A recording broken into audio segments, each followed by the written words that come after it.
6ই মার্চের যে ঘটনাটা আসিয়ার সাথে ঘটেছিল, সেই ঘটনাস্থলটা যে রুমটা, সেই রুমটা হলো এইটা। আসসালামু আলাইকুম।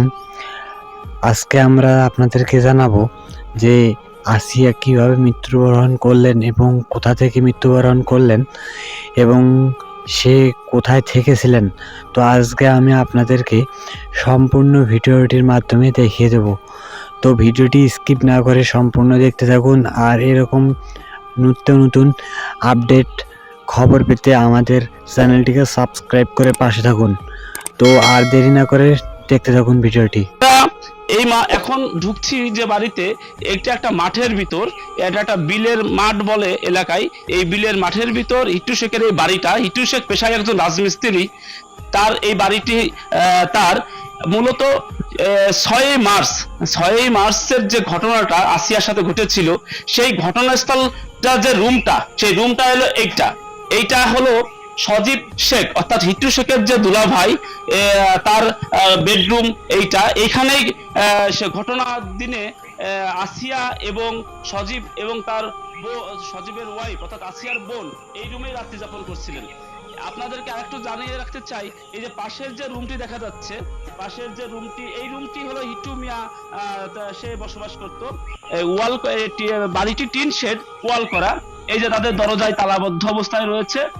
এই রুম থেকেই সেদিনকে ধারণা করা হচ্ছে যে ভিতর থেকে কেউ এই দরজাটা খুলে দিলে হিট্টু শেখ ভিতরে প্রবেশ করে এবং ওইখানে ঘুমন্ত অবস্থায় যে আসিয়া ছিল তাকে নৃশংসভাবে মানে তাকে প্রথমত ধর্ষণ করে পরবর্তীতে গলায় ফাঁস দিয়ে এবং ব্লেড বুকে চালিয়ে নৃশংসভাবে তাকে হত্যা করার চেষ্টা করা হয়েছিল।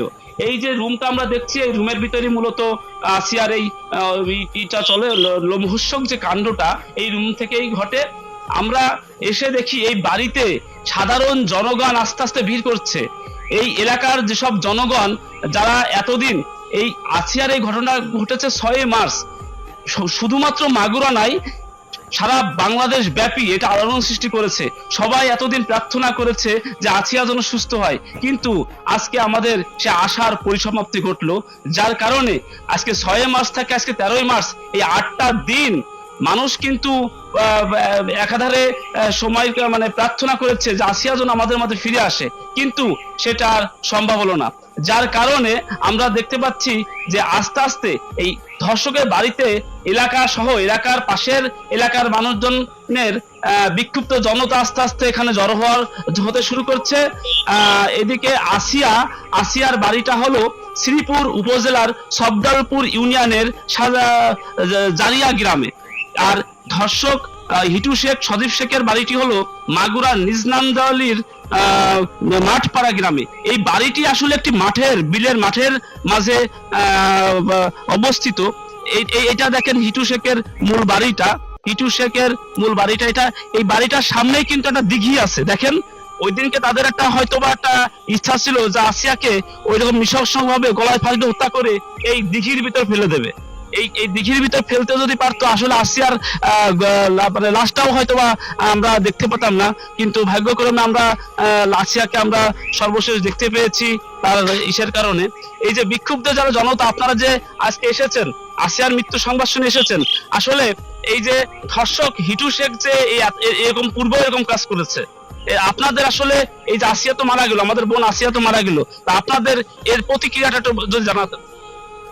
আমরা চাই যে আসিয়ার লাশ ঢাকা থেকে মাগুরা আসার আগেই হিটু মিয়ার কোনো চিহ্ন মাগুরায় থাকবে না, প্লাস হিটু মিয়ার জনসম্মুখে ফাঁসি দিতে হবে।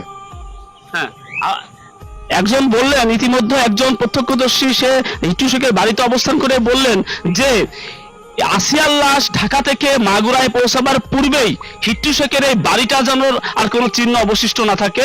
সে তার মানে তার প্রতিক্রিয়াটা ঠিক এরকমই আমাদেরকে জানালেন। আমরা আরেকজনের সাথে কথা বলবো, যে যিনি হিট্টু শেখের বাড়িতে এখনো অবস্থান করছেন। ভাই, আমার একই বক্তব্য যে তার ফাঁসি, আর কিছু চাই না, তার ফাঁসি চাই। ধন্যবাদ। হ্যাঁ, এই জায়গায় প্রত্যক্ষদর্শী যারাই আছেন তারাই আমাদেরকে জানাচ্ছে যে হিট্টু শেখের চরম থেকে চরমতম শাস্তির জন্য এই বাংলার মাটিতে হয়। আমরা আরো একজনকে পেয়েছি। ভাই, আজকে তো আসিয়া মারা গেছে বেলা 1টা থেকে, আপনার প্রতিক্রিয়াটা? আমি চাই সৌদি আরবে যেভাবে মৃত্যুদণ্ড দেওয়া হয়, অর্ধেক মাটিতে পুঁতে পাথর মেরে তাকে মৃত্যুদণ্ড দেওয়া হোক। আমার বক্তব্য এটাই।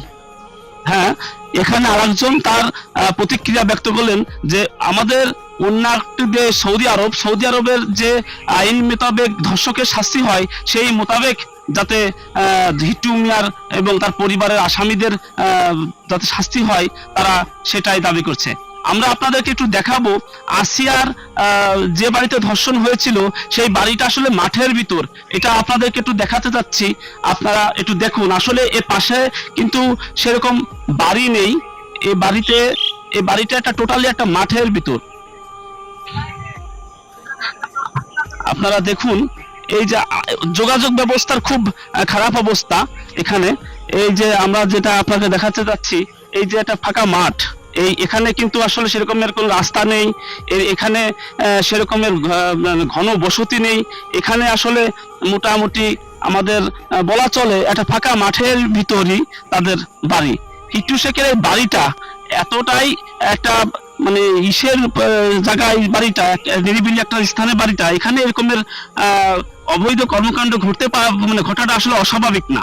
তার এই বাড়িটাও আসলে একটা খুব ফাঁকা জায়গা, এখানে একজন মানুষকে গুম খুন ধর্ষণ যেটাই করেন না কেন, সে পূর্বেও এলাকাবাসী বলছে হিট্টু শেখ কিন্তু পূর্বেও এইরকম একটা শিশুর সাথে এরকম একটা ঘটনা ঘটিয়েছিল। তৎকালীন সময়ে গ্রাম্য সালিশ দরবারের মাধ্যমে সেটা মিউচুয়াল করা হয়েছিল।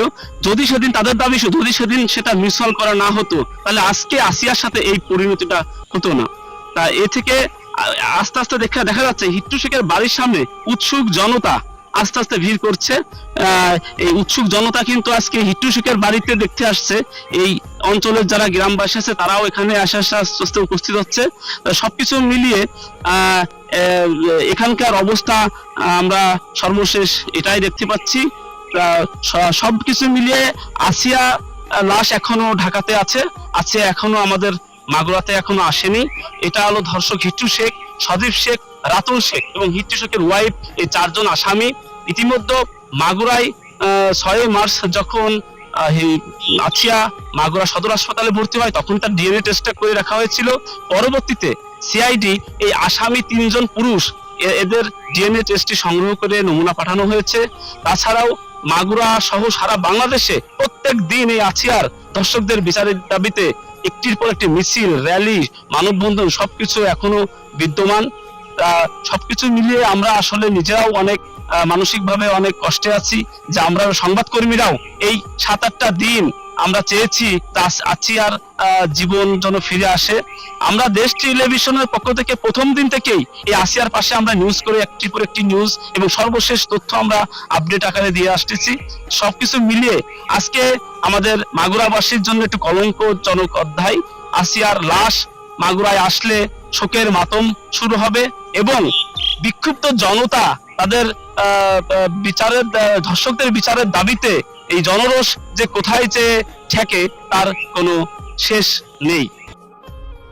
খবরটি শুনে কেমন লাগলো? আসলে এটি দুঃখজনক একটি ভিডিও।